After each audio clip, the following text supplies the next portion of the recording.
የጥንቃቄ መልእክት አለ። እውነታው አለ። ኢማን የተሰጣቸው በኢማን ብዙ ነገር ማድረግ የሚችሉ ሰዎች አሉ። ልብሳቸው በረካ የሆኑ ሰዎች አሉ። እነሱ ውሃ ጠጥተው የተውት ውሃ ለሌላው መድኃኒት የሚሆኑ ሰዎች አሉ። ያ የሰው ልጅ እኮ በጣም የራቀ ፍጡር ነው። ወደፊት ስለ ሩህ ስንነጋገር ሱረቱ ሸምስ ስንማር ስለ ሩህ ስናወራ በጣም ፍጹም ነው። የሰው ልጅ በጣም ረቂቅ ነው። ረቂቅ የሆነ ፓወር አለው። ሀገራችን ኢትዮጵያ ውስጥም ቁርአንያ የሚባል ትምህርት በስፋት እየተስፋፋ ነው፣ በልቀት እየተስፋፋ ነው። ጥንቃቄ ያድርጉ። ስለ ሽርክ ያለን መረዳት አንድ ሰው በጣም በኢማን የበረረ ሰው ነው ብለን አስበን ትልቅ በእድሜም የገፉ ኢማን አላቸው ማህበረሰብ ውስጥ ጥሩ ስም ያላቸው ሰው የእሳቸውን እኮ እሳቸው የሚለብሱትን ልብስ ብለብስ የሆነ የእሳቸው ጥሩ መንፈስ ይጋባብኛል ብሎ አንድ ሰው ቢያስብ እና ላንተ ቢነግርህ አሁን ባለንበት ዘመን ነው ማለት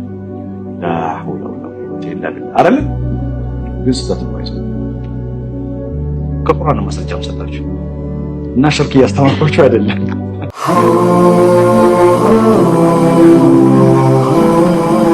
ብዙ ነገራችሁ የሚያሳጣችሁ ማለት ነው። ቁርአንያ ማለት ቁርአን ብቻ እንቀበላለን፣ ሐዲስ አንቀበልም። የሰለፎች አፈሳሰር ቀደምት ሰለፎች ቁርአንን የተረዱበትን አረዳድ አንቀበልም። በዘመናዊ መልክ እኛ እንደፈለግን እንፈታለን የሚሉ ሰዎች በጣም እየተስፋፉ ነው ያሉት። ጥንቃቄ አድርጉ ማለት ነው። በብዙ በጀት በብዙ ድጋፍ ትላልቅ ኡስታዞችን ድጋፍ በማድረግ መድረክ ላይ እየወጡ ነው ያሉት። ሰው እየተማረ ነው፣ እየተሳተ ነው። ቁርአንን ለመፍታት ቁርአን ብቻ በቂ ነው፣ ሐዲስ አያስፈልግም ምናምን የሚሉ ሰዎች መጥተዋል። በነገራችን ላይ መስራቻቸው መልእክተኛ ነኝ ብሎ ነበር። ግብፃዊ ሰው ነው፣ ረሹድ ከሊፋ ይባላል። አሜሪካን ሀገር ነው ያለው የነበረው፣ እዛ ነው የሞተው ማለት ነው። እና እሱ የሚያምነው መልእክተኛ ነኝ ብሎ ያምናል። ለመልእክተኛነትም ማስረጃ አምጣ ተብሎ ሲባል መልእክተኛ ነኝ መልእክተኛ እንደማይመጣ ክልክል እንደሆነበት ማስረጃ የለም፣ የቁርአን ማስረጃ የለም፣ ሀተመ ነብይ እንጂ ሀተመ ረሱሉን አይልም በማለት ተናግሮ ከዛ የሐዲስ ጥቅስ ሲሰጠው አልቀበልም አለ በዛው ማለት ነው።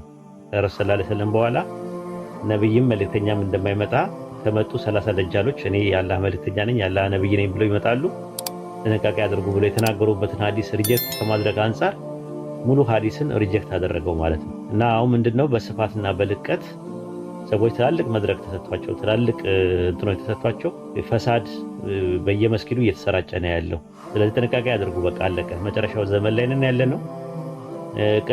ሰንሰለቱን በጠበቀ መልኩ ከረሱል ሰለላሁ ዐለይሂ ወሰለም ወደ ሰሃባዎች ከሰሃባዎች ወደ ታቢዮች እየተባለ እስከ 14 ትውልድ ድረስ ቁርአን አረዳዳችን አንደርስታንዲንጋችን በሐዲስና በቀደም ሰለፎች አረዳድ ነው የተቀበልነው። እስቲ ጠይቋቸው። 5 ወቅት ሰላት የሚባል ካለ ሰላተ ፈጅር ላይ ስንት ረካ አለ በላችሁ ጠይቋቸው። ሰላተ ዙሁር ላይ ስንት ረካ አለ፣ ሰላተ መግሪብ ላይ ስንት ረካ አለ ብላችሁ ጠይቋቸውና ቁርአንን ስጡን ከቁርአን ስጡን በሏቸው። ግን ይሰግዳሉ እነዛ ሰዎች 2 ረካ አለው 3 ረካ አለው ምናምን እያሉ ይላሉ። ስለዚህ አሁን በስፋት እንትን እየተባለ ነው። ወላሂ በጣም ታዝናላችሁ ማለት ነው። ሰዎች በድጋፍ አላቸው፣ በስነ ስርዓት እንትን አላቸው፣ በጀት ተመድቦላቸው ኢትዮጵያ ውስጥ በደንብ አድርገው እንትን እያሉ እንደው ፈሳዳቸውን እያሰራጩ ነው። ቢያንስ ምንም የሚያስፈራ ነገር የለም። አትፍሩ። አይ ቲንክ የዑለማዎች ጉባኤዎች ጉዳዩን እንዲያዩት ተናግረናል። ዑለማዎቻችን ማለት ነው። ዑለማዎቻችን ጉዳዩን እንዲያዩት ተናግረናል።